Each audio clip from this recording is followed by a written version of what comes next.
Interested in media coverage with over 80,000 podcast playbacks per month, along with automated outreach to thousands of customized targets to grow your revenue more efficiently? With over $8 billion in new sales pipeline growth delivered to our partners so far, we can help. Please reach out for more information. Welcome, everybody, to Freight Executive Insights. I am not the executive with the insights this time. It is Tom Curee, my good friend from a long time ago. Yeah. It's been 5-6 years, maybe 7 years. I don't know. It's been a while. Yeah. But hey, president of Q'd, which I think is fantastic stuff. And I really want to dig into it a little bit and how you got in there. But welcome to the show, Tom. Man. How are you, man? I'm doing great. Yeah. Super excited to be with you. Appreciate you carving a little time out here for us. But it's you that's carving the time, dude. I know there's 18 million things just on the other side of the camera that's pointing at you going, hey, Tom, come on. But see, man, this is why I got to do these, because guess what? During these, I can't look at anything else. So these are my breaks, man. Oh, okay. This is like your Zen moment. This is it right here. That's sad, bro. No, you posted some Zen moments. You guys were you taking down a silo or putting up a silo, grain silo? What was it? That was me taking it down, putting it back up. No one died. No one died. Putting it back up is going to happen here in the next couple of weeks. So, were you moving it or just taking it down, put up a new one? I moved it off of a property about an hour or so away from me, took it down, and now I'm going to rebuild it on my property here. Oh, okay. All right. Yeah. I didn't know you were Amish, dude. I had no idea. Exactly. The beard, you guys would have picked it up by now, I would have thought. Well, I mean, if it was, throat beard, I'd have. Yeah, I might have to cut it a little lower. Yeah, a little lower be more obvious that way, right? But Zen moments are barn raisings and that type of stuff, right? That's it, man. Crazy. That's it. I love it. But it was a good post about teamwork and having that person who's like, come on, man, let's just go tear something down or let's go build something, right? Yeah, I mean, and that's what you're doing these days, dude, is president of Q'd, which is very cool. I mean, you were when I met you, you were, doing other things, working for a family-owned business, and I know you loved it there, and the culture was there. It's fantastic, and we all enjoyed your Christmas songs and dancing through the office, playing your guitar and stuff like that. I thought you were going to quit and start a mariachi band. That's what I thought. Well, you know what? It was actually the first option, I didn't quite make. So logistics was like your fallback. Yeah, logistics was fallback because here's the thing, man. I'm always in a hat, but a sombrero, it just didn't look good, man. It just didn't look good. So I was like, I'll stick with the logistics because I can still wear my ball cap. There you go. Maybe a miniature one. You know what I mean? You know how they have the ball caps are like oversized? They should have like regular with just a little sombrero around. I think that's a fedora. That's a fedora, I think. Fedora, I guess. But you'd have to put tassels around the sides. Yeah, that's true. That's true. That'd be fantastic, too. So what made you jump out to Q'd, brother? What's going on? Tell us about Q'd. First, tell us what Q'd is. Tell everybody. Yeah, I don't know how you don't know because it's taken the industry by storm. I see you guys everywhere, and it's fantastic stuff. But go ahead. Yeah, it's been an amazing ride for the team. So what we do is we've streamlined the appointment scheduling process for pickups and deliveries for both trucking companies and 3PLs in the market. So what we've done is we've built connections to a dozen different platforms, as well as we're doing email scheduling. We're starting to do AI calls now for call scheduling to be able to schedule any appointment that needs to be done in the industry. And so I stepped out April of 23 to start building Q'd with my good friend Prasad Galapali, who I know you know well. Hey, buddy. Exactly. He's listening. He is. So the thing for me, Michael, was like, I have always wanted to build something from the ground up. I've been super fortunate that a lot of different logistics and carriers that I've worked with and, my, 18, 19 years in transportation have given me a lot of creative freedom, like to be able to say, hey, oh, you want to do this for us? We'll let you go to town and let you build something here. But to be able to start day one, ground zero, nothing in front of you, and build that product from the ground up was something that was always exciting. So Prasad and I had connected around that idea, and before we knew it, this thing was coming to life, and we were really having to go at it. And so it's been a great journey thus far. We're, as you kind of mentioned, we're out there, and You're out there, we are man. busy and pulling this thing together, man. Well, it's needed. It's one of those things, and people look at it. When you have a great product, it's when people or service or is when people look at it and go, "God, I could have done that. I knew that." The ham between the slices of bread, duh. Because, I mean, you know what I mean? It's brilliant, but at the same time, it's just so, well, of course. Yeah. And right? That's, those, as we all know, those are the best ideas at the end of the day. They 100% are the best ideas. They're also the hardest ones to find. They are hard to find.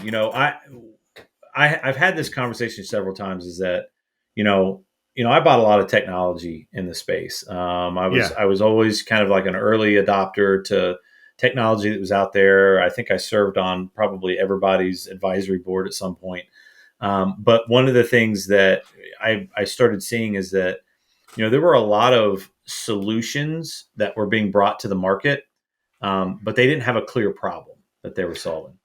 I was just having a conversation with an AI expert yesterday. Yeah, man. I mean, we have all these great solutions, but we haven't found the problem. And, the difference for us is we started at the problem. We knew what the problem was. I mean, I spent years scheduling appointments. So I understand how that works. And we were fortunate that we were able to build a team around that idea. I mean, our team's got, over 70 years of transportation experience. So we had lived in it. And it's funny you mentioned that, gosh, why didn't we do that? And, there's a very large company that we're scheduling with. And when we were first talking to them, they asked me the question. They said, we've got a big tech team. We tried to build this once. It didn't work. And we couldn't maintain it. We couldn't keep up with it. And they're like, what's the difference between us and you? Because we've got all this money and all this power and all this influence. And like, what's different about you? And I said, well, you can have a failed project. We can't have a failed company.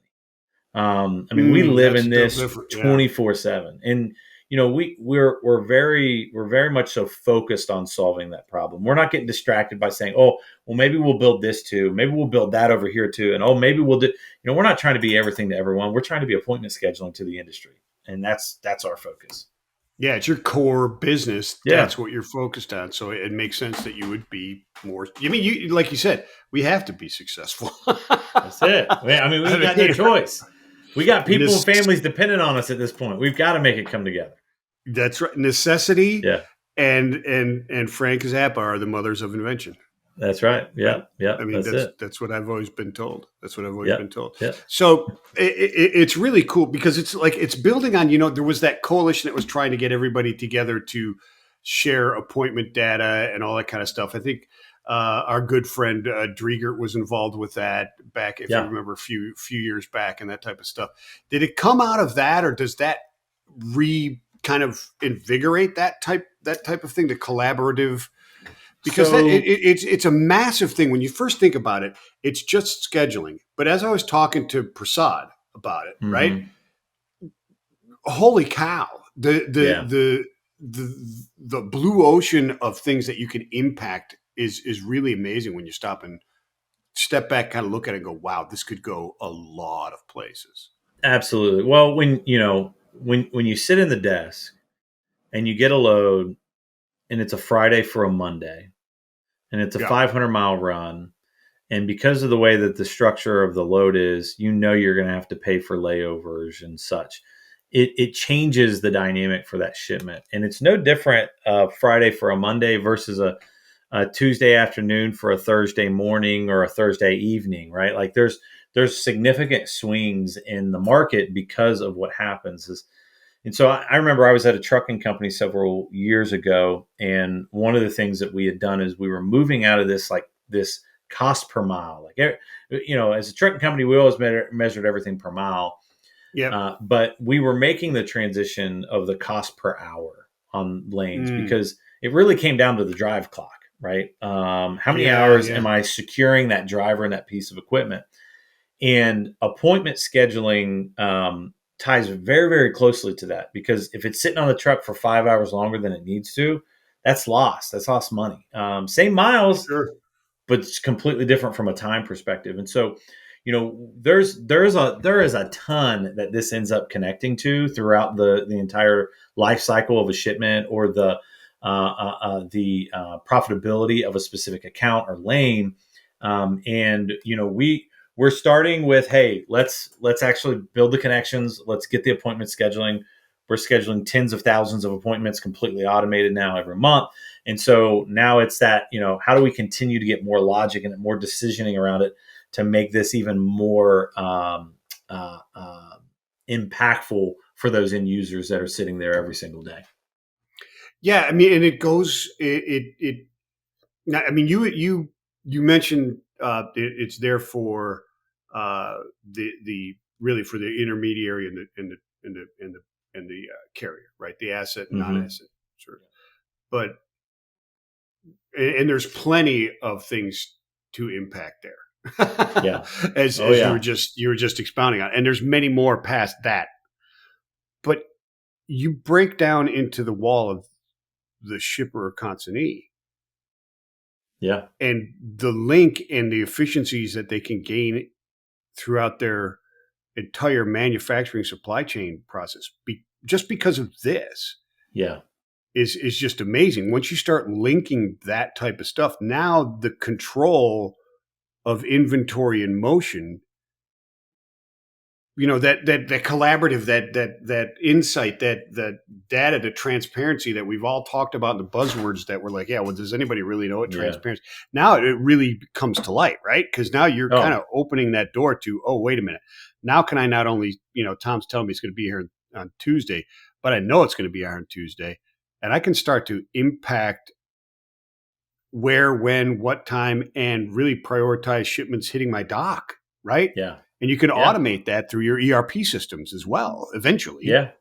Yeah. Right. Absolutely. I mean, we have shippers that are now talking to us because what they want to do is, as we continue to scale, and we have, we're working with nearly 60 customers now that we're scheduling with, and in that story, we have shippers that are now recognizing us very, very well, and they're saying, "Hey, Q, you're already doing all this scheduling.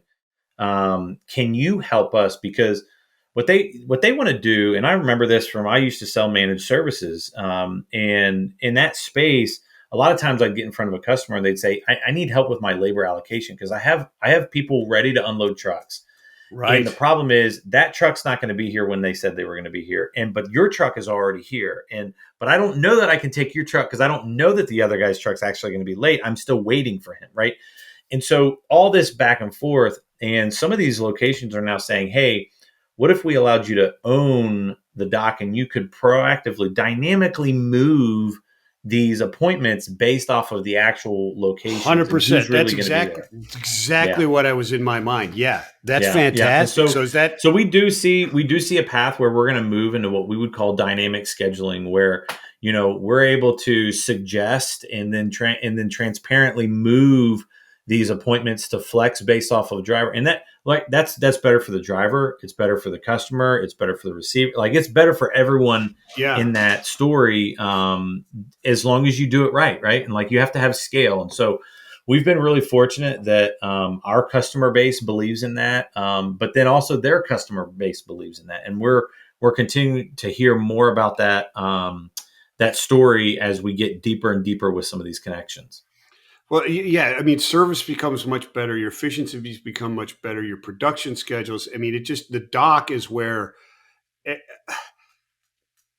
it is an incredibly important wheel in the machine that is manufacturing and logistics is the dock.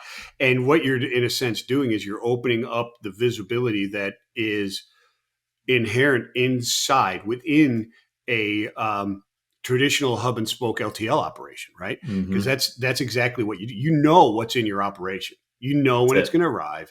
You know what's hot. You know what's not. You know all those things, and you schedule your manpower accordingly. That transparency, you're bringing that to truckload, which is amazing. Yeah, it's an incredible. That's the goal. Incredible thing. Yeah. It's amazing. Do you wake up and go, "Holy crap, we can do this"? Holy cow! Well, and I can tell you that this last half of the year, right, we were super busy at a lot of conferences. what was exciting for me is there were several customers that came up to us that I'd never met in person. I worked with them on the front side, and we're fortunate that we've just got a phenomenal customer success team that really helps with onboarding and support and everything that they need to really get going. Right. And they build a ton of confidence in these customers. And so what was great for me was I was there for the first time, and I was seeing customers that I remember I was doing calls like this with when they were signing the contract and saying, yes, we want to do this. But I hadn't heard from them since. And they were coming up to us at the conference and they're saying, I want you to know this is real. It's impactful. It was fast. Like the best integration I've ever had with any third party vendor. That is fantastic. That's the reward. That's what fuels you to that next call, to that next customer, that next build, that next idea, because you've got this incredible team that is actually, they're passionate and they can execute on it. And that's what makes all the difference for us. That's great. That is awesome. Those are good stories here. Yeah, but those are the stories that drive an entrepreneur and drive someone to try and build something new that go up. But there's all kinds of hurdles on the way, brother. I mean, is this your first foray in building something from the ground up? So you kind of implied that, right? Yeah, it is. So I've been fortunate that I've had space to build in an environment that was already there, right? So I've built new programs or new strategies or even new solutions that we took to market as an aspect of an existing brand. But starting with a brand new idea, brand new brand in an environment, this is 100% my first opportunity to really kind of dig in there and make something come to life. Yeah, that's cool. Do you have any? You've learned a lot. You've learned a lot. Is there favorite or unfavorite moments?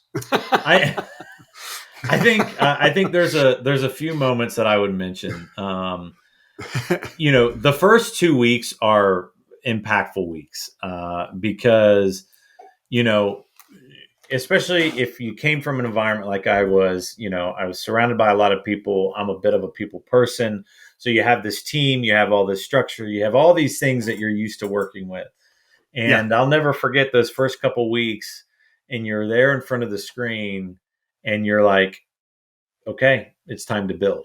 And those quiet moments to me were some of the most impactful moments because the pressure of the silence, right? The pressure of the silence it can be one of two things. It can be crippling or it can be motivating. And so that pressure of that silence was really, really good for me because I knew in those first 2 weeks, I don't ever want it to be silent again. I want the craziness. I want oh my gosh, I really wish I could do a podcast with my good friend, Michael Vincent, so that I can stop for, 20, 30 minutes and not have the craziness. I wanted to get to those points, right? So that motivation was phenomenal in those first couple of weeks. The flip side that I can tell you is I can remember I was at the CSCMP conference. We had our first couple of customers that had just recently gone live on the platform. We were scheduling appointments. And I got a call from one of the schedulers at this customer. And literally when I answered the phone, she said to me, Tom, I just have to tell you something. I said, yeah. She said, I came in this morning. I had 170 appointments that I needed to schedule today. She said, I sent every single one of them through queued and all but 8 of them were already confirmed. Wow. And that was the moment that it was real, right? That was the moment when you have an end user, someone who lives in this environment of scheduling appointments, has lived there for several years, leads teams of people schedule appointments. When they say, hey, this just became real for me, that's when it became real here. And I said, okay, we've got something here. We can make an impact. Yeah.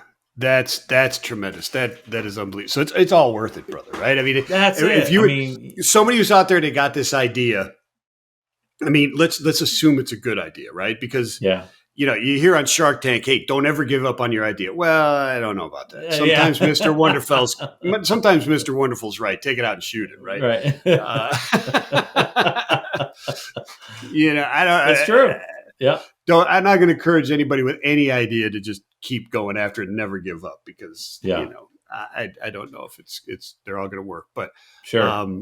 I mean, that's it, right? If you've got a good idea, you got to keep going. Were there times when you just said this probably isn't going to work, or this was a great idea from the beginning, dude? So backing. I mean, going with Prasad and you guys working together, I can't imagine there was a time when you went, maybe we made a mistake. I just can't. Yeah, we were pretty confident. I mean, we didn't step out with the idea of let's try to find something to fix. Like we knew the problem. We had already socialized the problem, so we knew the impact. I mean, we had several people who would come to us and say, hey, look, there's over 100 million man hours being devoted towards appointment scheduling right now. And so we knew the scope of the problem.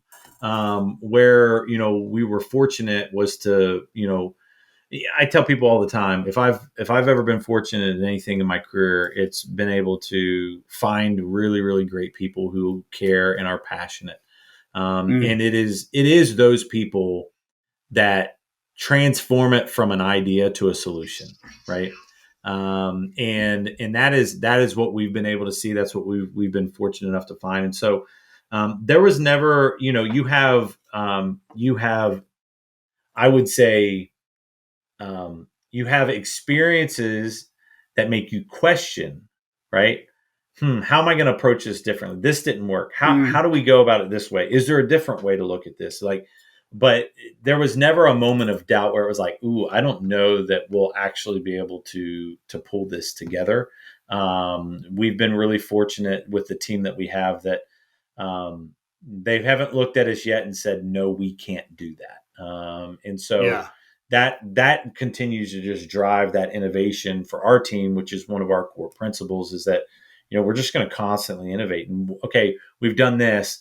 We're not going to sit back and high five everyone and say, hey, great job. We've done it. Now the customers are happy. No. We've already got the next 10 things that are coming down that we're going to continue to build and innovate and create in the appointment scheduling spot. That's fantastic. I love it. Continuous innovation, never relax. But it comes down to that. You got to socialize it and make sure you've got a good idea. That's it. You got to find a problem and then apply a solution to it. It's not solution, then go find the problem. I think that's it. I think that's where the lines have gotten blurred for a lot of people. And look, this isn't a problem that is cyclical. So think about carrier procurement. Okay. Yeah, that's true. There are solutions that exist in the space to try to help you with carrier procurement. And people are really excited about those and they want to devote resources to it and time to it in a particular market. But then when the market shifts and the carrier environment, it's there's plenty out there. You can get anyone you need to talk to. All of a sudden the demand for that product decreases. We're fortunate. I mean, you don't have to say too much about the market that we've been in, right? Many people have talked about it. I'm not turning this into that. But we've built a customer base of over 60 customers in this market. Imagine what happens when volumes climb in such a way that people are expecting, oh my gosh, I'm gonna need more people to help support this. Those 60 customers that are already live with us, they're upset. They already know. They've already now built in the ability to build into their scheduling team by literally just sending it through queue. Like they don't have to build and add resources and team members and all that kind of stuff. Whereas their competition, they might have to. And so it definitely, it works well to find a product that it's going to fit well in both environments that we have to live through. Yeah, it's a problem that doesn't go away. It's always there, and that it gives you that insulation, right? You're not impacted by the cyclical nature of it, and it's across all. It crosses all modes. It crosses all types of products. It's not a reefer situation. It's not a home building situation. It's not. You don't have all your eggs in one basket. Yeah, I just coined that. You can use that phrase. I'll take that. I've never heard that before. That's really good. No, I didn't think you did. It's a pretty good one. It's trademark. When we had chickens, I would tell my kids, please don't put all the eggs in one basket because they're going to break, guys. Yeah, that's exactly. I love it, brother. This has been a pleasure, man. Our time has flown by like crazy, and I love talking to you, my friend. I could talk to you forever, but I know you are itching to get back to things, and this was fantastic, brother. Where are people going to find Q? Just Q.com, QUED.com? Yep, QUED.com. They can also reach out to us on LinkedIn. And look, at this day and age, just find us. Yeah, we're out there. Yeah, you'll find them. It's QUED. You'll find them. That's They're right. Yeah. You're exactly right. You're exactly right. You're there. Thank you so much, Tom, man. Peace and love. I love you, brother. And everybody, thank you for tuning in and listening to Freight Executive Insights. I'm Mike Vincent. Peace and love. Awesome.